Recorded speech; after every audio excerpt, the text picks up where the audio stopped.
एक किसान के पास एक बिगड़ैल सांड था। उसने कई पशु को सींग मारकर घायल कर दिया था। आखिर में तंग आकर किसान ने उस सांड को जंगल की ओर खदेड़ दिया। सांड जिस जंगल में पहुंचा वहां पर खूब हरी भरी घासें थी।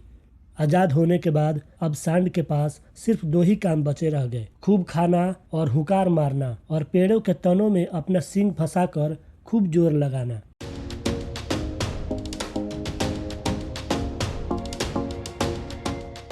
सांड पहले से भी अधिक मोटा ताजा हो गया था।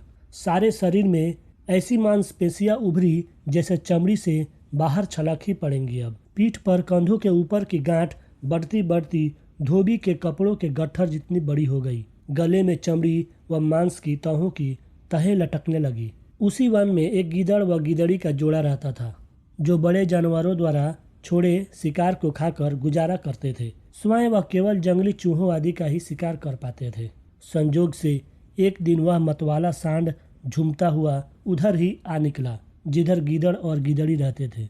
गीदड़ी ने उस सांड को देखा तो उसकी आंखें फटी की फटी रह गई। उसने आवाज देकर गीदड़ को बाहर बुलाया और बोली, देखो तो इसकी मांसपेशियां, इसका मांस खाने में कितना स्वादिष्ट लगेगा। आह, भगवान ने हमें क्या स्वादिष्ट तोहफा भेजा है। गीदड़ ने गीदड़ी को समझाया, सपने देखना छोड़ दो। उसका मांस कितना ही चर्बीला और स्वादिष्ट क्यों न हो, हमें उससे क्या लेना देना, वो हमको नहीं मिलने वाला। गीदड़ी भड़क उठी और गीदड़ को कहा, तुम तो भोंदू हो, देखते नहीं उसकी पीठ पर जो चर्बी की गांठ है वह किसी भी समय गिर जाएगी। हमें उठाना भर होगा और उसके गले में जो मांस की तहें नीचे लटक रही है वे किसी भी समय टूट कर नीचे गिर सकती है।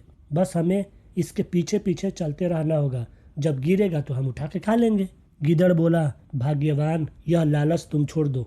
गीदड़ी जिद करने लगी, तुम हाथ में आया मौका अपनी कायरता से गंवाना चाहते हो? तुम्हें मेरे साथ चलना होगा, मैं अकेली कितना खा पाऊंगी। गिदड़ी की हट के सामने गीदड़ की कुछ भी नहीं चली। दोनों ने सांड के पीछे पीछे चलना शुरू कर दिया। सांड के पीछे चलते चलते उन्हें कई दिन हो गए, पर सांड के शरीर से कुछ भी नहीं गिरा। गीदड़ ने बार बार गीदड़ी को समझाने की कोशिश की कि घर चलते हैं, एक दो चूहे मारकर पेट की आग बुझाते हैं। गिदड़ी की अकल पर तो पर्दा पड़ गया था, वह नहीं मानी। हम खाएंगे तो इसी मोटा ताजा बैल का मांस खाएंगे, कभी न कभी तो यह गिरेगा ही। बस दोनों सांड के पीछे लगे रहे। भूखे प्यासे एक दिन दोनों गिर पड़े और फिर नहीं उठ सके।